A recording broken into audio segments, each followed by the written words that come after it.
فقال صلى الله عليه وسلم: قتلوه قتلهم الله، هلا سألوا إذا لم يعلموا. بسم الله والصلاة والسلام على رسول الله صلى الله عليه وعلى آله وصحبه ومن والاه. أيها المشاهدون الكرام في كل مكان، السلام عليكم ورحمة الله وبركاته، وأهلا ومرحبا بكم معنا إلى هذا اللقاء الجديد من برنامجكم هلا سألوا، نصحبكم فيه ونرافقكم مع أسئلتكم واستفساراتكم. وأسعد باستضافة صاحب الفضيلة الدكتور سعيد بويزري، الأستاذ المحاضر بكلية العلوم القانونية جامعة زيوزو وأمين المجلس العلمي بالولاية ذاتها. فالسلام عليكم دكتور، مرحبا. عليكم السلام ورحمة الله، حياك الله.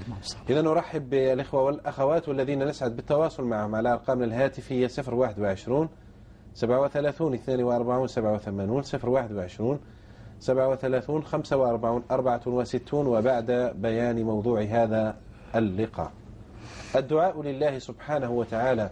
يأمرنا ربنا في كتابه الكريم بقوله: ادعوا ربكم تضرعا وخفية. والدعاء أحبة الإيمان كما ورد في الأثر مخ العبادة، وهو سنة الأنبياء والمرسلين وعباد الله الصالحين. فالله تعالى في كتابه يذكر عن نبيه إبراهيم صفيه وخليله عليه الصلاة والتسليم مع ابنه إسماعيل عليهما السلام لما فرغ من بناء الكعبة توجها إلى الله سبحانه وتعالى وتضرع إليه بالدعاء، فكان من دعائهما ما ذكره القرآن الكريم: ربنا تقبل منا إنك أنت السميع العليم. وهذا نبي آخر، نبي الله أيوب، يدعو ربه بعد أن مسه الضر فقال: رب مسني الضر وأنت أرحم الراحمين. وقام النبي صلى الله عليه وسلم يصلي فكبر الإحرام ثم سكت هنية ثم قرأ الفاتحة، فلما فرغ من صلاته قال له أحد الصحابة رضوان الله عليهم: ما كنت تقول يا نبي الله؟ فعلمه دعاء الاستفتاح.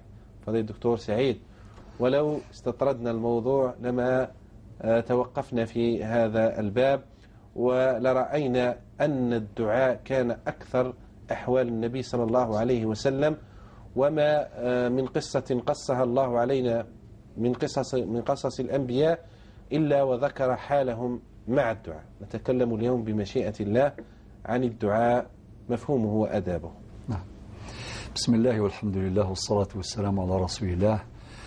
معاشر المشاهدين الكرام، السلام عليكم ورحمة الله وبركاته. نستفتح لقاء اليوم بالدعاء، فأقول وبالله التوفيق. أسأل الله عز وجل أن يوفقنا جميعا إلى ما يحبه ويرضاه، وأسأل الله عز وجل أن يغير حالنا إلى أحسن حال، وأن يهدي شبابنا، وأن يشفي مرضانا، ويرحم موتانا وموتى المسلمين. اللهم اغفر لنا ولإخواننا الذين سبقونا بالإيمان. اللهم افتح لنا جميعا أبواب رحمتك. اللهم خذ بأيدينا أخذ الكرام عليك. وبدعاء النبي عليه الصلاة والسلام الجامع: اللهم إنا نسألك من خير ما سألك منه نبيك محمد صلى الله عليه وسلم، ونعوذ بك من شر ما استعاذ منه نبيك محمد صلى الله عليه وسلم. أنت المستعان، فأعنا على طاعتك. الدعاء يعلمنا ربنا جل جلاله في آي القرآن، في آيات كثيرة أذكر منها على سبيل المثال لا على سبيل الحصر، قول الله سبحانه وتعالى: ادعوني أستجب لكم، وقال ربكم ادعوني أستجب لكم. هذا وعد الله عز وجل، ادعوني أستجب لكم. وقال الله عز وجل في آية أخرى: وإذا سألك عبادي عني فإني قريب. والفاء كما يقول أهل اللغة وأهل التفسير هي جاءت للتعقيب والفورية، للترتيب والتعقيب والفورية. وإذا سألك عبادي عني، ردا على من قال للنبي عليه الصلاة والسلام: الله عز وجل أقريب فنناجيه أم بعيد فنناديه؟ فنزل قوله جل جلاله: فإذا سألك عبادي عني فإني قريب، الفاء، فإني قريب أجيب دعوة الداعي إذا دعان. فالله عز وجل قد التزم بإجابة الدعاء. نذكر بعض الآداب وبعض الشروط التي بسببها يستجيب الله عز وجل الدعاء. نعم. وكما قلتم يا أخي محمد صالح في مقدمة الحديث أن الله عز وجل قد ذكر قصصا للنبيين والمرسلين كيف كانوا يدعون الله عز وجل في السراء والضراء. نعم. والقصص كثيرة، سيدنا نوح وكذلك أيوب وكذلك إبراهيم وكذلك موسى وعيسى وكل النبيين الجميع كانوا يدعون الله عز وجل ويلتزمون بالدعاء في جميع أحوالهم وفي جميع ظروفهم، حتى في قضاء حوائجهم الدنيوية، حتى في قضاء حوائجهم وغير ذلك. نعم، حتى في قضاء حوائجهم الدنيوية. وفي السنة النبوية الشريفة هناك أيضا أحاديث كثيرة. من هذه الأحاديث ما ذكرتم قبل حين: الدعاء مخ العبادة. ورواية أخرى للحديث: الدعاء هو العبادة. نعم. الدعاء هو العبادة. إذن سبحان الله، ونبينا عليه الصلاة والسلام بعدما بين لنا فضل الدعاء هو علمنا كيف ندعو الله عز وجل في جميع الأحوال والظروف. دعني أبدأ بالغيث الذي يعني أنعم الله عز وجل به علينا هذه الأيام. فكلما نزل المطر يقول النبي صلى الله عليه وسلم: اللهم صيبا طيبا، اللهم صيبا نافعا. إذن الرسالة التي أريد أن أذكرها في هذا الباب أن النبي عليه الصلاة والسلام كان يعلمنا الأدعية في جميع الأحوال والظروف. نعم. أبدأ مثلا باستيقاظ الإنسان، يستيقظ من نومه، فنبينا صلى الله عليه وسلم يعلمه ويعلمنا كيف ندعو الله عز وجل ونذكره: الحمد لله الذي رد إلي روحي وعافاني في جسدي وأذن لي بذكره، الحمد لله الذي أحيانا بعدما أماتنا وإليه النشور. والإنسان وهو يخرج من بيته أيضا يدعو الله عز وجل: بسم الله توكلت على الله لا حول ولا قوة إلا بالله، اللهم إني أعوذ بك من أن أضل أو أضل أو أزل أو أزل أو أظلم أو أظلم أو أجهل أو يجهل علي. وإذا أيضا سافر أيضا يذكر الله عز وجل: سبحان الذي سخر لنا هذا وما كنا له مقرنين وإنا إلى ربنا لمنقلبون، الحمد لله الحمد لله الحمد لله، الله أكبر الله أكبر الله أكبر، سبحانك إني ظلمت نفسي فاغفر لي إنه لا يغفر الذنوب إلا أنت، اللهم إنا نسألك في سفرنا هذا البر والتقوى ومن العمل ما ترضى، إلى آخره. اللهم إنا نعوذ، حديث آخر: اللهم إنا نعوذ بك من وعثاء السفر وكآبة المنظر وسوء المنقلب في المال والأهل والولد، إلى آخره. نعم. يعني في كل حال من في كل حال. إذا يعني كما نقول ربي سبحانه: نزل الغيث نزل المطر، اللهم صيبا طيبا اللهم صيبا نافعا. إذا كان الريح كذا قبله دعاء الريح، يعني الريح دعاء الريح قبل المطر. نعم، الريح قبل المطر: اللهم اجعلها رياحا ولا تجعلها ريحا.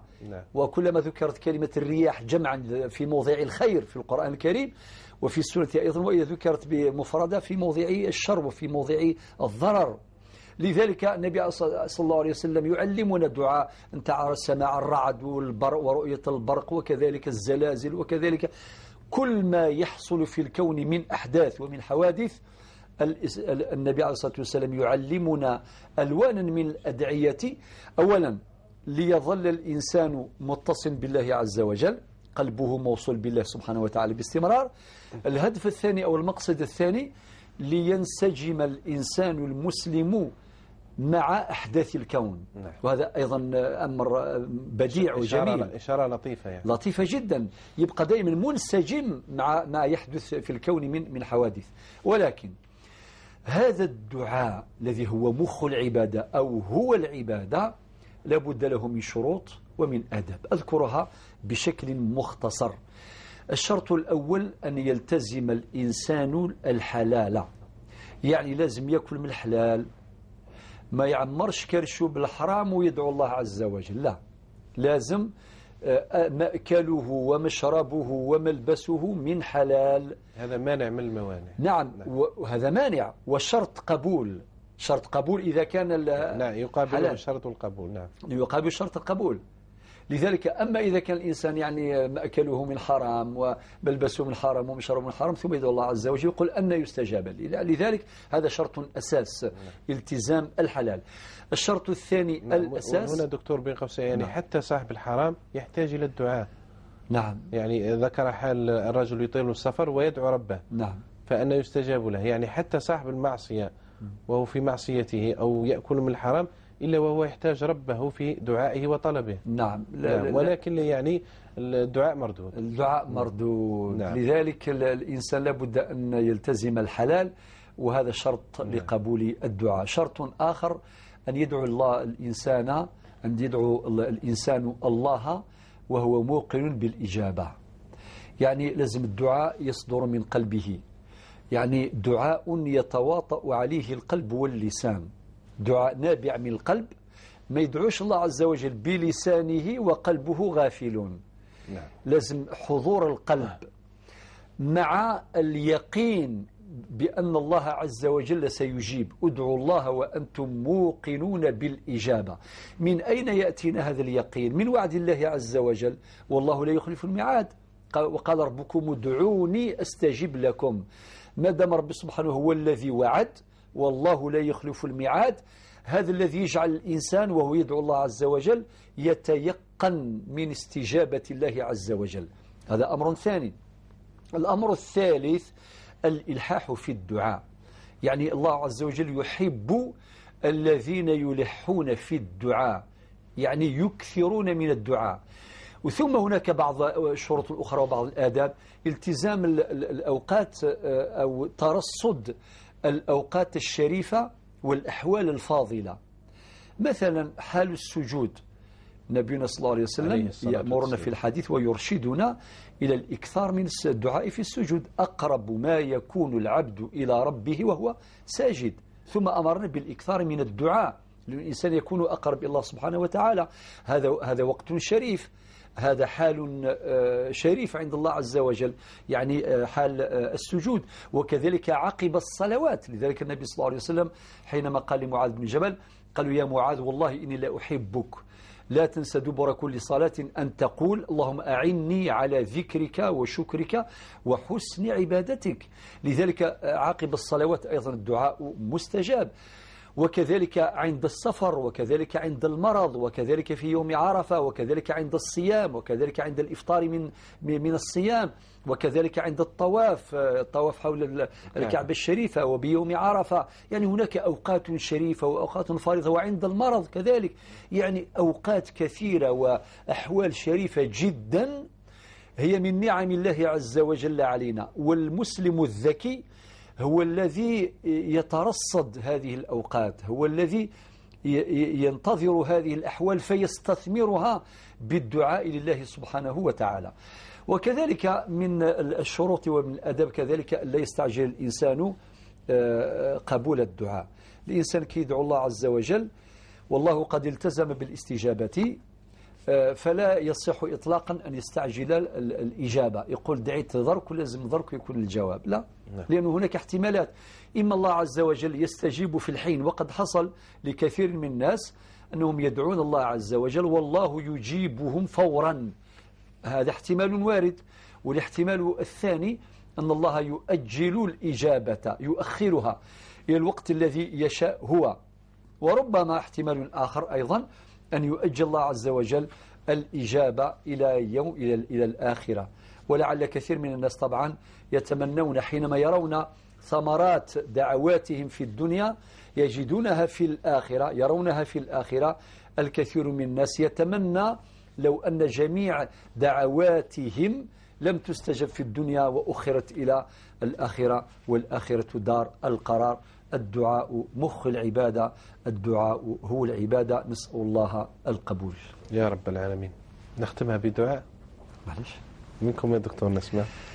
اللهم نسألك الاستجابة، اللهم نسألك باسمك الأعظم تفتح لنا جميعا أبواب رحمتك. اللهم اشف مرضانا ومرضى المسلمين، وارحم موتانا وموتى المسلمين. اللهم انصر الإسلام وأعز المسلمين وانصر الحق.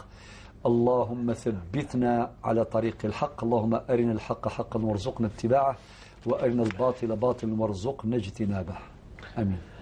اللهم آمين آمين. بارك الله فيك يا دكتور سعيد، شكرا جزيلا. اللهم يا من فتح بابه للطالبين وأظهر غناه للراغبين، أكرمنا جميعا بما أكرمت به عبادك وأولياءك الصالحين، فأنت أكرم معز وأعظم معين برحمتك يا أرحم الراحمين ويا رب العالمين. 021 37 42 87 021 37 45 64 أرقام تواصل بيننا وبينكم، وها هي ذا تظهر أدنى الشاشة. هل فيه مكالمة؟ نعم، من عين دفلة أمال. السلام عليكم ورحمة الله. السلام عليكم. مرحبا. خويا حبيت نسيخ الشيخ لو واحد الأسئلة. تفضلي يا أمل تفضلي. خويا مات سيما الله يرحمها عندها 6 أشهر. الله يرحمها ويرحم أموات المسلمين. خلات مبلغ تاع المال كانت مخبياتو خباتوه حنايا 2 بنات أنا وأختي قالت شغل هكا باش كاش مكتوب يجينا ولا عاونا به. نعم. هي في حياتها هكا كانت مخبياتو. في السمانة اللي ماتت هذيك السمانة شغل تهدر مع أختي قالت لها بلي شغل هذا المبلغ هذا راني مخلياته إلا مثلا إلا بقيت حية هكذا قالت لها لا توا ربي في عمري.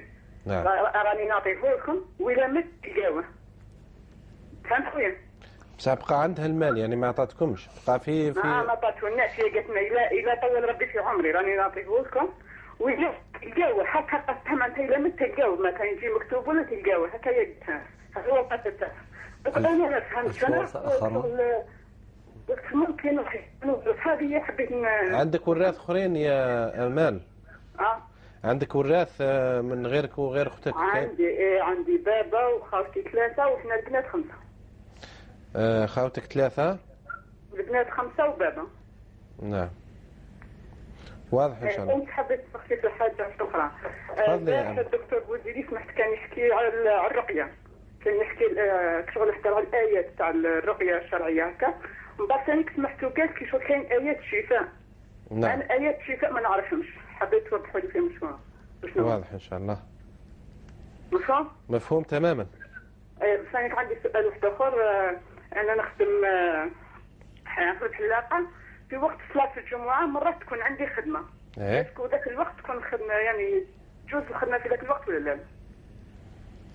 نعم واضح. واضح ان شاء الله. صح اخويا ربي يعاونكم ادعوني معك. الله يوفقك والله يرحم امك ان شاء الله برحمه الله الواسعه. نعم. ايوب من تيبازا. السلام عليكم. السلام عليكم شيخ. وعليك السلام يا ايوب. وشبك لاباس؟ الحمد لله. شيخ والله غير عيطت لكم هذاك النهار. ما قلتوا لي روح لينا انا جيت فهمتني. لا ما قلنا لكش روح لينا. ما فهمتش. لا احنا اخذنا رقمك الهاتفي وسلمته للدكتور سعيد صباحا. استلم مني الرقم اليوم فقط. نعم هكذا دكتور. نعم صحيح. واحنا قلنا لك تمشي انت والزوجة للمجلس العلمي عندك في الولاية هناك. هذا الذي طلبناه منك. أستاذ معليش نحكي لكم هكا المشكل تاعي كيف. نعم حتى الشيخ راه يستخرج الورقة اللي فيها رقمك. معليش أنا نعم. شاب في عمري 27 سنة شيخ. نعم يا أيوب. عندي طفلة. لا بس قاعد الشيخ يسمعك. 27 سنة. نعم. عاود يسمعك الشيخ عاود. نعاود يسمعني شيخ. نعم. 27 سنة. قلت لك أنا شاب متزوج في عمري 27. نعم. أيوة. عندي طفلة في عمرها 6 شهور قريب 6 شهور. ربي يكبرها في الطاعة إن شاء الله. فهمتني إن شاء الله. أنا ساكن وحدي أستاذ. إيه. منين ذاك نجيب الأم تاعي في عندي. نعم. مرتي تحط منها العين. وش بها مرتك؟ تحط منها العين ما تهلاش فيها كاع ملي تجي الماء هي غارقه شومبرا على روحها ما تحكي معاها ما تقصر معاها ما والو. نعم. فهمتني؟ نعم. أنا نحكي لك باختصار كيما نقولوا. تفضل أيوب تفضل. نسمع إليك تفضل. ومن بعد يما حكمت يماها. إيه؟ قلت لها يماها جات تلاقت بها في داري لهنا. نعم. قلت لها يا نسيتي قالت لها كي جيتي الدار نورت انا كنت نسمعها ويما مش كاتليش ما حكات لي والو انا نجيبها عندي تقعد نهار تقول لي كرهت الروح. فهمتني؟ يماك اللي تقول لك الروح؟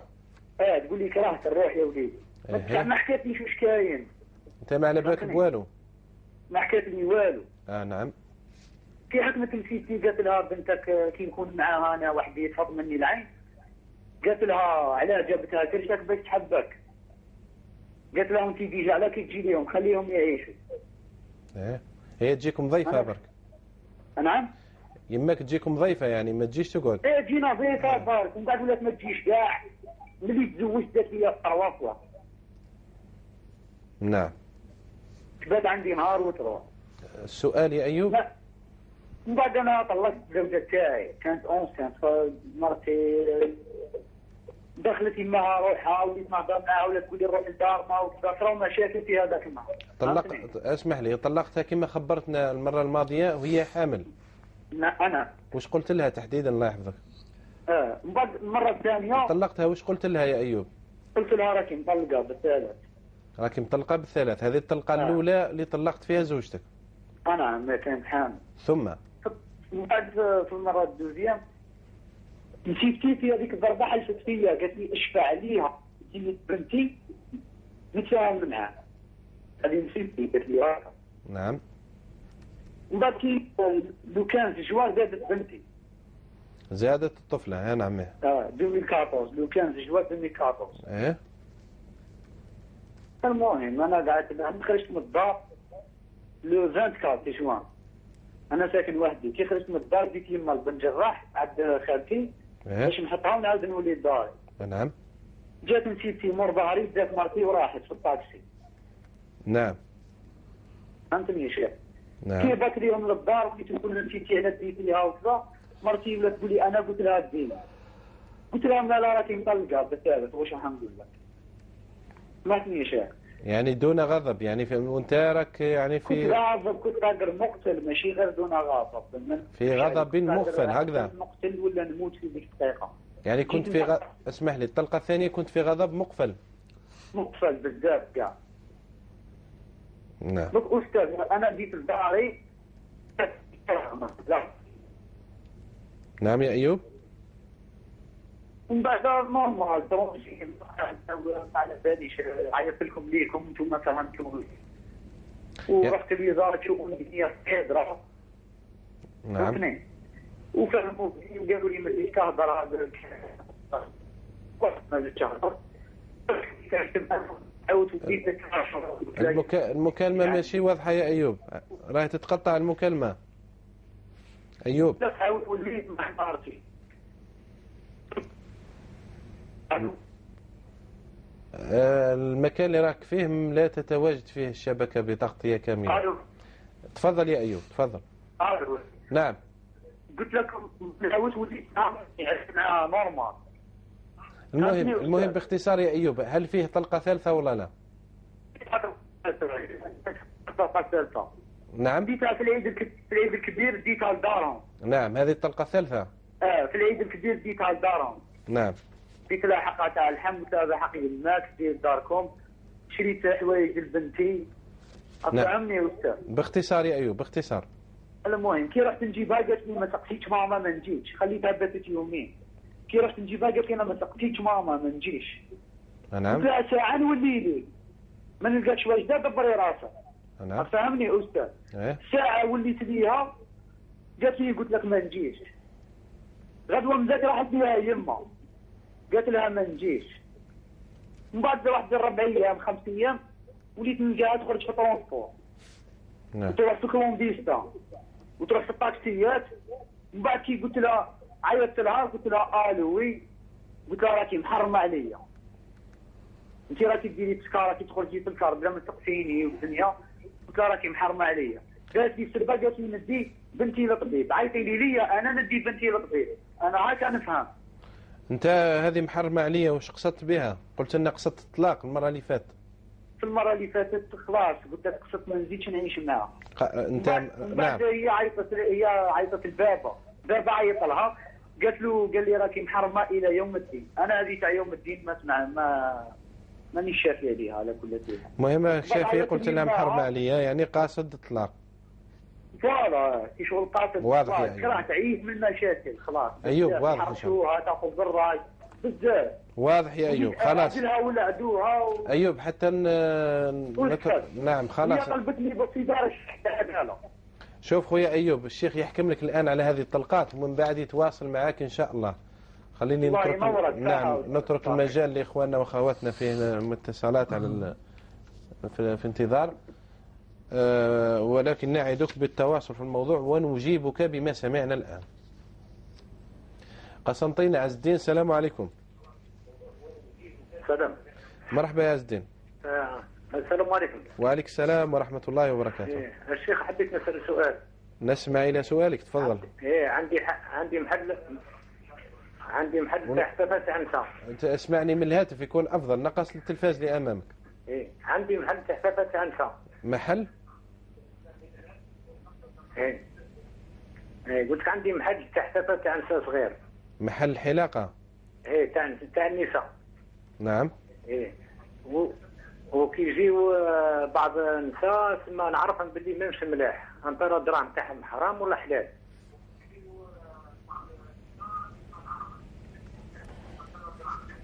واضح إن شاء الله. والدوش نسميه نسمى دوش بيبليك نورمال، يخدم دوش نورمال عادي. دوش كيف الدوش هذا وش به؟ الدوش بيبليك سما يدوشوا فيه نساء الصباح، سما كنديروا النساء والرجال. واضح. ايه الصور تاعهم كذا. تاع الدوش ولا الحفافة؟ كاين حفافة حداهم ودوش سما يخدم النساء الصباح والعشوة للرجال. واضح إن شاء الله. زيد يا عز الدين، عندك أسئلة أخرى؟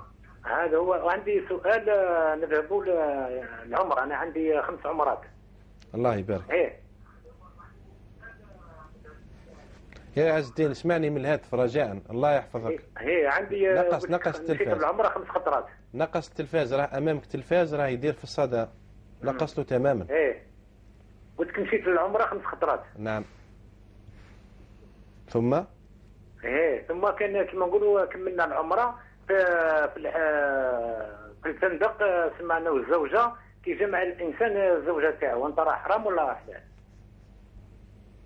هذه عمرة ماشي حج. لا في وقت الحج عقدنا الفرائض نورمال ورحت الحج خطرة.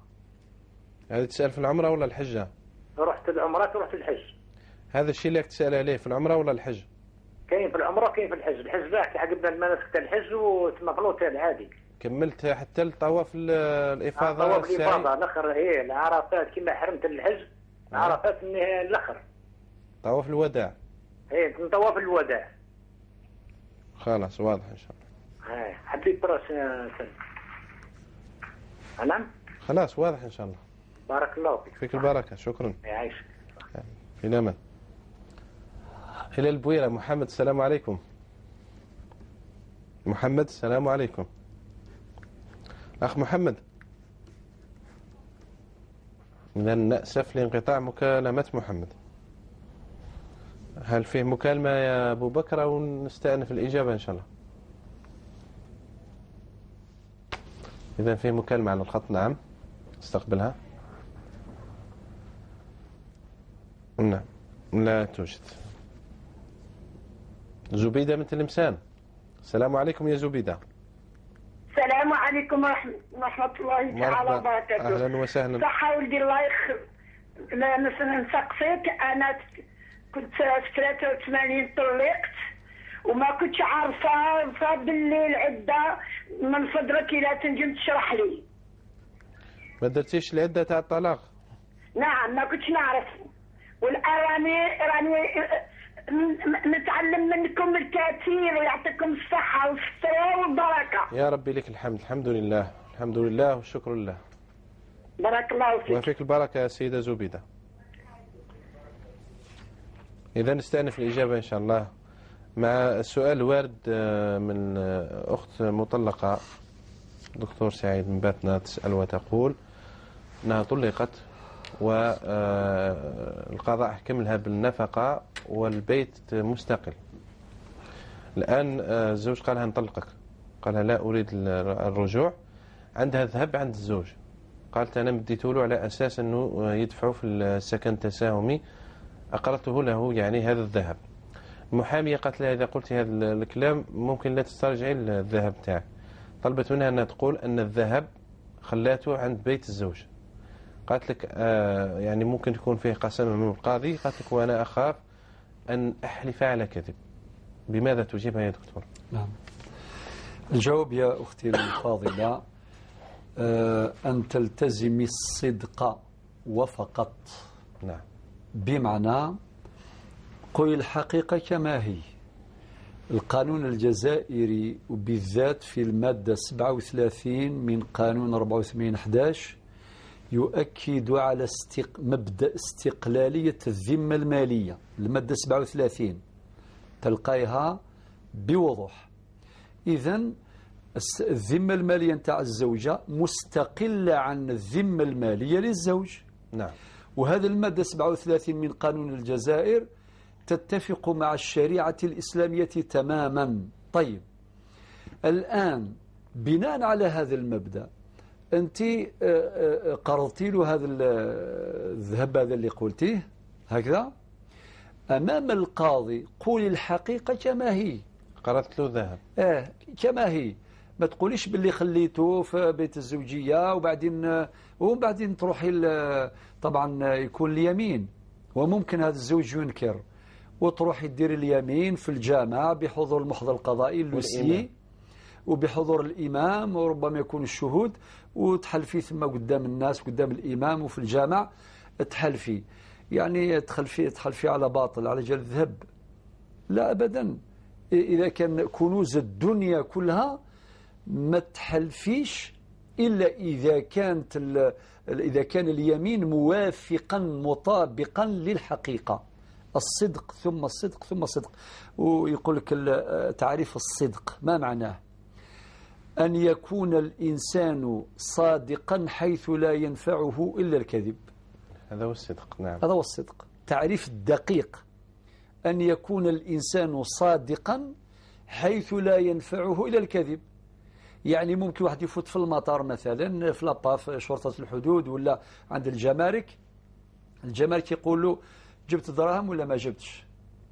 طيب كاين الناس اللي يكذب، هو مثلا دا معاه 5000 أورو ولا مش عارف واش دا، ولا خدا دراهم تاع الجزائر الدينار الجزائري بكميات كبيرة، يقول لا والله ما جبت والو. علاش يكذب؟ وربما هذا يروح لأداء طاعة من الطاعات. لا، الواحد يكون يلتزم الصدق والسلام في المعارض ما يغني عن الكذب. ما يغني عن الكذب. ذوك الآن أنت يا أختي الفاضلة قولي الحقيقة. المحامي نتاعك قولي له أنا نقول لك الحقيقة وأنت تكتب الحقيقة كما هي. إذا طلبني القاضي باش نحلف لأنه هي حقيقة. وإلا إذا كان رجع لك هذا الخير نتاعك هذا حقك شرعا وقانونا. إذا ما رجع لكش يا ربي ما تخافيش، ما يخليكش هو اللي خاسر مش انتيا. ربي يعوض لك من الحلال إن شاء الله تعالى واطمئني يا رب العالمين. إذا هو قال لا ما قرضتنيش، هي أعطتني ذهب يعني على سبيل الهبة، يعني قادر يتحايل عليها، هي دائما تلتزم الحقيقة. خليه هو يكذب. إذا كان هو كذب يسمح لي مؤخرا معلش حكاية. تفضل. واحد أعطت له زوجته 140 مليون، يعني تقريبا 3 شهور قبل الطلاق. دراهمها يعني بالكامل. نعم. 140 مليون نتاعها كامل، يعني المبلغ نتاعها عطاته له. وكي وصل المكان وين يشري السيارة اتصل بها هاتفيا، قال إذا كان الكواط نديرهم على اسمه هو. قلت له نعم، يعني عادي، وهذه معروفة، يعني المرأة الجزائرية عموما والحمد لله هكذا تدير، يعني عموما تقولوا معلش لا كارت جريزة دير كلش عليك. إذن من ناحية الشرعية هذا مالها، ولكن سبحان الله قدر ربي سبحانه صار الطلاق بيناتهم. أمام القاضي هي ذكرت السيارة، ولكن هو احتج بطاقة الرمادية. وطبعا القاضي يحكم بالظاهر، هو لا يعلم السرائر. حتى لو يعلم يقينا ما يقدرش يحكم. ما يقدرش لأنه فيه وثيقة تثبت أن هذا الرجل تملك الرجل. نعم، هو المالك الحقيقي لهذه السيارة.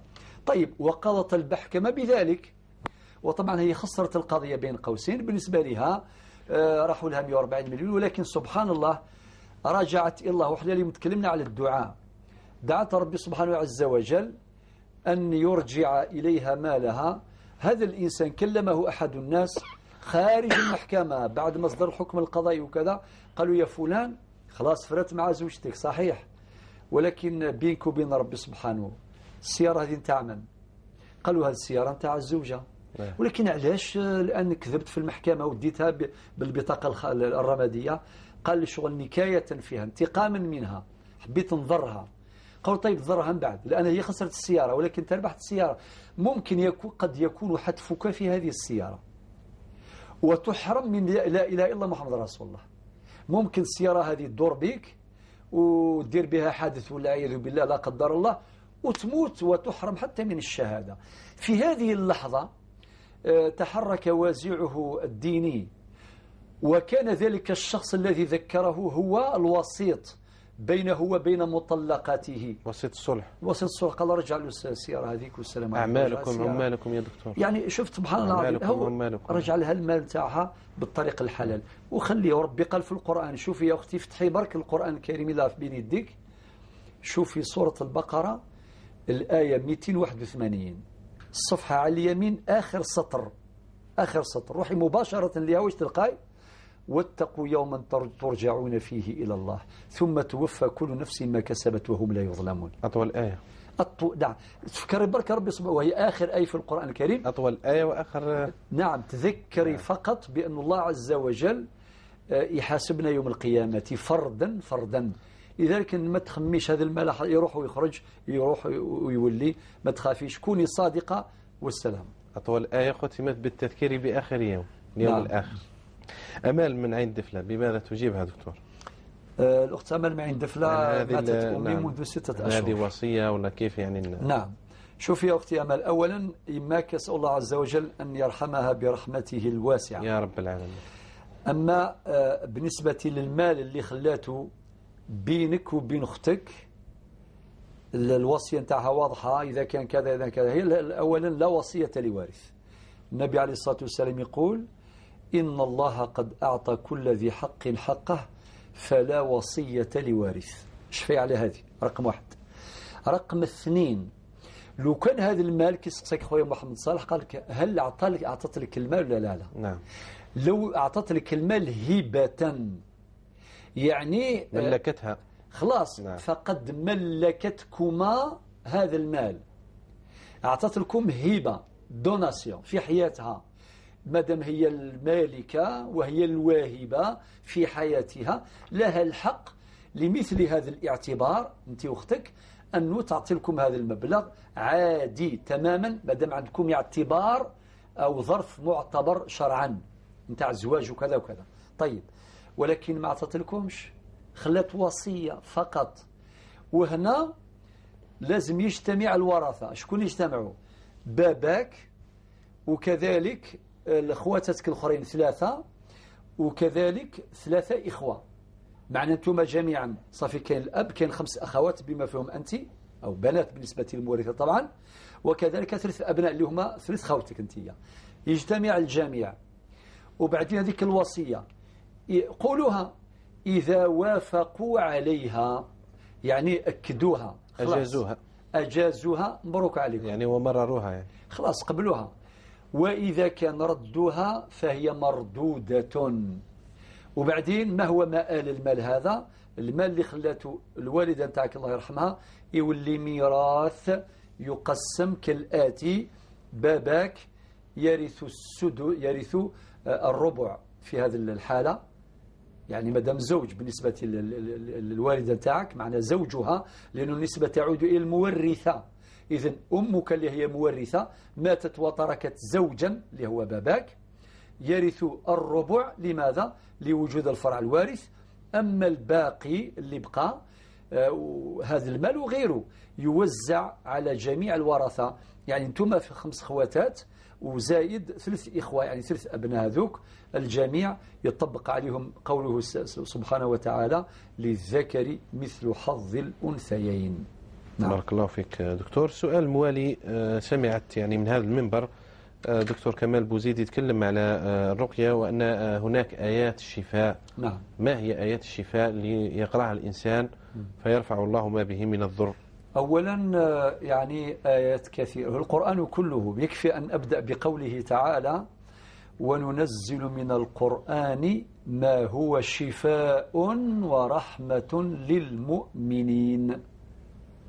يعني هذه آية في القرآن الكريم. القرآن كله إن شاء الله شفاء ورحمة، ولكن لمن؟ للمؤمنين. بالمناسبة حينما ذكر الله عز وجل الشفاء الثاني، الحديث يقول عليكم بالشفاء، كان القرآن وكان العسل. كي ذكر ربي سبحانه العسل ثمنت، قال شفاء للناس. أي إنسان طائع عاصي مؤمن ماشي مؤمن، العسل يشفي، أي يجعله ربي سبحانه سببا، والشافي هو الله سببا، يجعله الله عز وجل سببا لشفاء كثير من الأمراض أو لعلاج كثير من الأمراض، ولكن ربي قال سبحانه الشفاء للناس. ولكن كي وصل الشفاء الثاني اللي هو القرآن الكريم قال وننزل من القرآن ما هو شفاء ورحمة للمؤمنين. الدراسات الأخيرة تقول لك العسل يشفي من جميع الأمراض. لماذا؟ لأن الخصائص الموجودة في العسل دكتور سعيد تحفز جهاز المناعة في مقاومة جميع الأمراض التي تغزو الجسم. وأكد ما قال الشفاء في ثلاث: القرآن وشربة عسل والكي كما قال الله يبارك فيك. نعم. فقط يعني درت بشكل من التحفظ، أخاف اللي عنده مرض السكر وكذا ربما يطيح مع العسل ماشي الحر المغشوش. لذلك يعني كانت إجابتي فتبينوا هكذا خوفا، لأن أما قالوا أخ ممصار صحيح يعني أحدث الدراسات المعاصرة تؤكد على أن الشفاء، على أن العسل شفاء يخدم مع جهاز المناعة. يكفي أنه يقوي جهاز المناعة، فإذا كان جهاز المناعة قويا لدى الإنسان يكون محصنا ضد الكثير من الأمراض، والشافي الله سبحانه وتعالى. ولكن احتياطا ربما ما يكونش العسل كله دائما صافي وكذا، الغش نقول الكثير من الأمراض، ولكن دائما الإنسان يتأكد. وطبعا نرجو حتى الغش هذا اللي النبي يقول فيه النبي صلى الله عليه وسلم من غش فليس منا، وفي رواية من غشنا فليس منا. للأسف كما موجود في الزيت، كما موجود في البن، كما موجود في العسل. أنا أرجو حتى للدين، يعني إذا كان الدين أكيد قال الشيخ محمد الحسين يقول لك الدين كل شيء ثان دين. إذا كان الوزيع الديني موجود هو الرقيب، يعني الإنسان اللي عنده رقابة داخلية ما يغشش. احنا نعرفوا قصة عمر بن الخطاب مع ذيك العجوز كي كانت تقول المرأة هذيك تقول لبنتها خلطي أضيفي الماء للبن وقالت له عمر أعطانا قرار أمير المؤمنين أنه ما تغشوش لا تخلط يعني الماء باللبن. فقال وين شفنا عمر؟ ولكن البنت هذيك الشاطرة المؤمنة التقية الورعة قالت إذا كان عمر لا يرانا فإن رب عمر يرانا. وتعرفوا هي قصة كان من نسلها الخليفة الراشد عمر بن عبد العزيز. عمر بن عبد العزيز الخليفة الخامس. جداته هذه الصبية جدة سبحان الله. وذكرناها وعدك بركة يا أمال، ذكرنا سيدنا عمر بن عبد العزيز رضي الله عنه. لذلك يا أختي الفاضلة هاي الآيات مثلا الإمام ابن القيم وابن تيمية ينسب إليهما قراءة بعض الآيات نتاع السكينة والطمئنينة مثلا والرحمة. نعم هو الذي أنزل السكينة في قلوب المؤمنين ليزدادوا إيمان مع إيمانهم. الآية أخرى إلا تنصروه فقد نصره الله إذا أخرجه الذين كفروا ثاني اثنين إذ هما في الغار إذ يقول لصاحبه لا تحزن إن الله معنا فأنزل الله سكينته عليه وأيده بجند لم تروها. كذلك دعاء ذي النون اللي يقول رب سبحانه عز وجل لا إله إلا أنت سبحانك إني كنت من الظالمين. وكذلك سورة الفاتحة اللي اسمها النبي صلى الله عليه وسلم الشافية الكافية الوافية أم الكتاب، يعني خير ربي أقرأ القرآن أواخر سورة البقرة. نعم. لما سرد كل هذا الكلام ابن القيم ختمه بكلمة جميلة قال وما رؤيك رقية الفاتحة. الله أكبر فعلا. نعم. وهي الشافية وهي الكافية يعني إن شاء الله. نعم. بيقين احنا ذكرنا اليوم الحديث عن الدعاء، عن الدعاء أن الإنسان يدعو الله وهو مقيم الإجابة.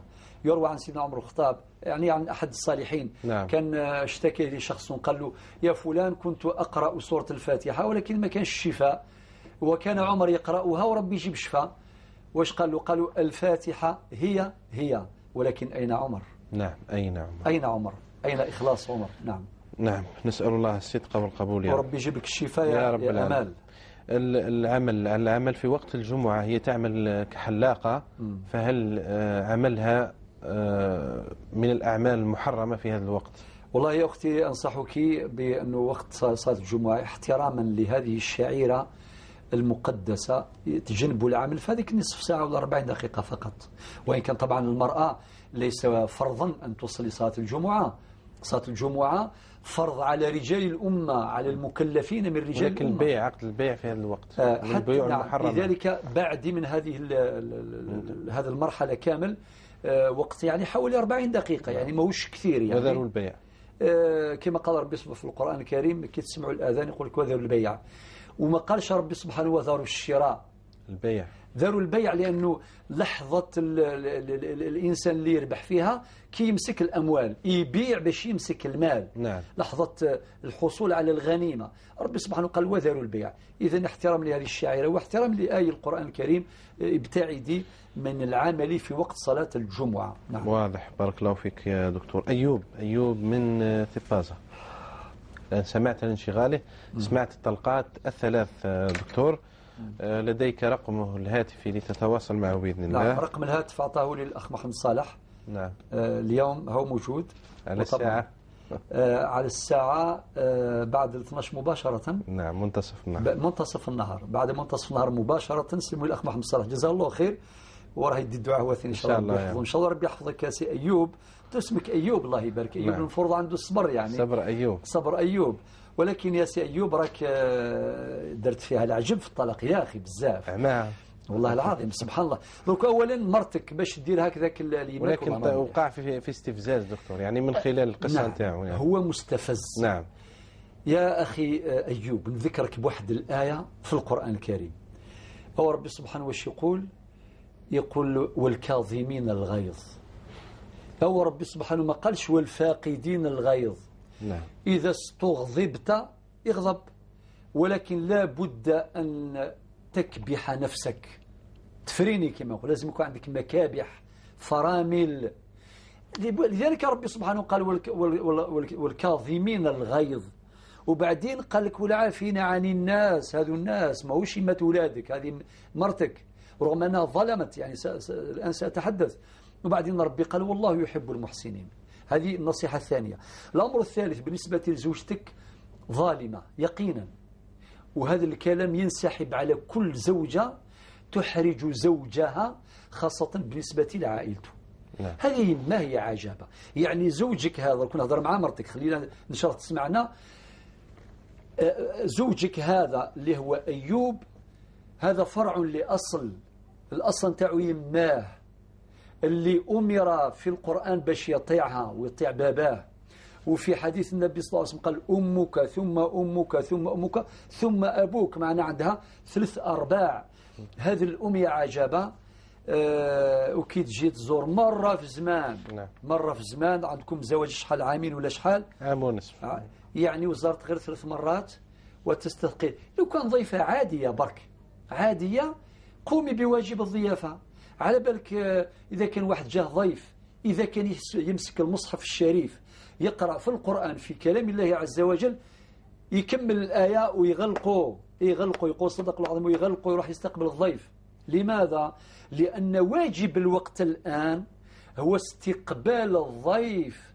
ما تقولش للضيف ريح برا المطر ولا الشمس، أنا عندي القرآن الورد نتاعي نكمل زوج أحزاب وبعدين نفتح لك الباب. لا، كاين في الفقه ما يسمى بواجب الوقت. ابن القيم الله يرحمه ويرضى عليه حكيم قال لك ربي سبحانه يعطي لك الأجر أكثر كي تستقبل الضيف من تلاوتك القرآن الكريم. أكيد. لماذا؟ لأن واجب الضيف واجب الوقت هو أنك تستقبل الضيف. ضرك أنت يا أختي الله يحفظك هذه حماتك يمات زوجك وجدات ولادك وما تستقبليهاش. نعم. وتستفزوا في أيوب وبعدين أيوب زاد خلطها كامل وزاد يماه ثاني يماها. نعم. حتى لا تذهب الفائدة فقط في الضيافة. سيدنا إبراهيم لما جاءته الملائكة في سورة البشر نعم. لم يشاورهم في أكل العجل. نعم. فذبح العجل وقربه إليهم. ممتاز. ثم الملائكة قال لك لأنه لو شاورهم لم تنعوا. نعم. ولكن ذهب ليذبح ويكرم ضيفهم. الله أكبر. نعم. دون أن يستشيرهم. أبدا. أدى الواجب. بارك الله فيك محمد صلى الله عليه الصحة. لذلك أنت سي أيوب نرجع لك. وطبعا سيبتك ثاني دخلت تدخل مش مليح يعني. نعم. تدخل استفزازي وتقول لي ما خليهم يعيشوا يعني محسوب كي تخليكم يماك كي تكون معكم ما تعيشوش ولا شنو المحنى هذا. والله لا إله إلا محمد رسول. نعم. الناس ما تعرفش ما على بالهاش باللي لو كانت تحسن إلى يماك هاو تكسب قلبك ودي دعوة الخير. دي دعوة الخير. والله العظيم واحد الأمور نعم. يغلق الموسى ضرا يعني في انقلاب في القيم بشكل غريب جدا. وبعض الناس يختفي وراء الدين على فكرة يعني. نعم. حكيت مرة حكاية ونعودها مرة فاتت حكيتها ثم ودرك نحكيها منها. واحدة راحت لعجوزتها قالت لها فلانة جيبي لي كسمة ودات لها كسمة العروسة المحترمة كي وصلت العجوزة نتاعها قالت على بالك عجوزتي عندي حسنات كي جبت لك الكاس هذا ماشي واجب عليا. هذا فقه الأعرج الأعوج. الفقه الأعرج. نعم. وهذيك العجوزة مسكينة نعم. قالت لها بنتي ما وغادي ما تجيبيليش. ما تجيبيليش. نعم. يعني هذا المن والآذى وشني هذا المحنة. نعم. هذا اللي بغى يعصي ما يتخباش مور البورنوس نتاع الإسلام قال أنا غلطان والسلام عليكم. ما هذا والله ما هو دين هذا بهذه الطريقة اللي راكم ديروا الناس وتوجعوا الناس وتأذيوهم. نعم. وهذا تدين مغشوش كما يقول الشيخ الغزالي الله يرحمه ويرضى عليه، يقول التدين المغشوش يقدم الهزيمة ويصنع الفشل ويعيش الناس معه في حرج، وهذا نوع من أنواع الحرج. أما إذا كنت يا سي أيوب أخويا راك طلقت بزاف، طيب طلقتها الأولى طلقت 3 طلقات، هذيك مرة واحدة تعتبر طلقة واحدة، اتفقنا، تعتبر طلقة واحدة رجعية أخذا برأي قوي في الفقه الإسلامي. طلاق 3 في مجلس واحد. طلاق 3 في مجلس واحد يعتبر طلقة واحدة رجعية. وعود طلقتها المرة الثانية، ومحمد صلاح السقسي قال ترى غضب مقفل قتل، قلت نعم. النبي عليه الصلاة والسلام يقول لا طلاق في إغلاق، إذا بلغ الغضب مبلغ الإغلاق إلى درجة أنك لا تتحكم لا في تصرفاتك ولا في أقوالك ولا تفكر في عواقب ما فعلت، فإذا بلغ الغضب منك هذا المبلغ فالغالب أنه لا يقع، نعتبره هكذا. أما هذيك أنت راك محرمة وانت راك قلت باللي نيتك إن صرفت إلى الطلاق إذن فقد وقع الطلاق. ولكن مع ذلك يا أخي العزيز نتحفظ، وأكد ما قاله أحد زملائي في هذا المنبر، نقول لك يا أخي العزيز روح إلى المجلس العلمي. علاش نقول هذا الكلام؟ باش مباشرة تكون أنت وتكون مرتك، بدل أنت قلت هي قالت لك إلى يوم الدين، أنت ما سمعش إلى يوم الدين. كل هذا الكلام لازم الزوج المطلق مع المطلقة وما سمعت ويكون تكونوا مع بعض أمام المجلس العلمي باش هما يسمعوا منكم ويسقسيوكم، لعلهم ربما أعضاء المجلس العلمي يلقاوكم رخصة من الرخص، والله أعلم. عز الدين من قسنطينة، محل حلاقة النساء، وبعض النساء يعني دكتور تأتي لتتزين ولكن زينتها لأشياء أخرى. سأيوب هاو التليفون تاعك معايا وبعدين نعود نتصل بك بعد الحصة إن شاء الله. نعم. سي عز الدين واش نقول لك درك، إذا كان أنت تأكدت من هذاك فلا تفعل، لا تفعل. لماذا؟ باش ما تدخلش في حكم قول الله عز وجل ولا تعاونوا على الإثم والعدوان. المراش العمومي يعني للنساء والرجال، يعني يجعل وقت للنساء ووقت للرجال. والله يا أخي العزيز نقول لك هذه من الأمور اللي مش مليحة تماما، يعني ما نقدرش نجزم هكذا يعني، ولكن أتحفظ بكل صراحة. لها محل في خصوصيات خاصة، ما نقدرش نقول لأنه فيه أمور ما نقولش نهارت الدنيا ولا من يأسوس الناس، ولكن والله غير فيه مشاكل فيه موجود. يعني أقول الكلام من موقع العلم، جاتنا معلومات ودقيقة جدا مخيفة بصراحة، لذلك أنا ننصح بهذا الشيء، ما نقدرش نقول ولا شيء، وتبرأ من الله عز وجل. المال يجنيه من هذه التجارة، والله ما نقول لك إذا كان يعني في هذه الشبهات المال مشبوه، هذا واش نقول، مال مش مشبوه.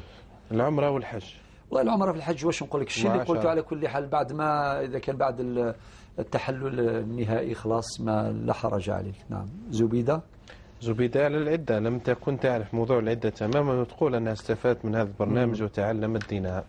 الله يبارك فيك. الأخت زبيدة من تلمسان، أولا الطلاق صار في 83. رب سبحانه قال في القرآن الكريم والمطلقات يتربصن بأنفسهن 3 قروء، يعني وربي قال في آية أخرى وأحصوا العدة، يعني بعد ما الراجل يطلق زوجته يقع الطلاق بلفظ اللافظ ويبدأ في حساب العدة من يوم ما انتهى الطلاق. نهار اللي يقول الراجل زوجته أنت طالق، من هذاك النهار نبدو نحسبه في العدة. طيب، والعدة هذه عندها أحكام، من هذه الأحكام أن الزوج المطلق طبعا إذا كان طلاق رجعيا يجوز له، هي أحكام العدة في هذه، ماشي المرأة تدير نفسها في السجن، العدة ليست سجنا للمرأة، لازم صح تخرج وما تقضي أشغالها، إذا كان خدامة، إذا كان تروح للطبيب، إذا كان تروح لزور مريض، كل هذا ممكن تدخل معه قبل المغرب على كل حال، ولا يجوز لها أن تتزوج خلال هذه المدة ويجوز يعني برجل آخر. لماذا؟ لأن الزوج له الحق المطلق في الطلاق الرجعي أن يرجعك بعقد وفاتها وبعقد بدون عقد ولا مهر جديدين. نعم. ما دامت العدة فاتت الأيام فاتت السنوات، العدة نتاعك انتهت ولا حرج عليك. والوقت انتهى. والوقت انتهى أيضا. ولكن تختمه بدعاء، نرفع أيدينا ونؤمن على دعائك إن شاء الله. الله ماذا يبارك بدينا فيك. بالدعاء وبه نختم إن شاء الله. اللهم زدنا إيمانا وتقوى ويقينا. يا رب العالمين. اللهم زدنا ألفة وأخوة ومحبة اللهم وسعادة. اللهم غير حالنا إلى أحسن حال. اللهم وفقنا إلى ما تحبه وترضاه. اللهم اشف مرضانا ومرضى المسلمين، وارحم موتانا وموتى المسلمين. اللهم إنا نسألك من خير ما سألك من نبيك محمد صلى الله عليه وسلم، ونعوذ بك من شر ما استعاذ من نبيك محمد صلى الله عليه وسلم. أنت المستعان فأعنا على طاعتك. اللهم أعنا على ذكرك وشكرك وحسن عبادتك. اللهم اجعل خير أعمالنا خواتمها وخير أيامنا يوم نلقاك. آمين والحمد لله رب العالمين. سبحان رب.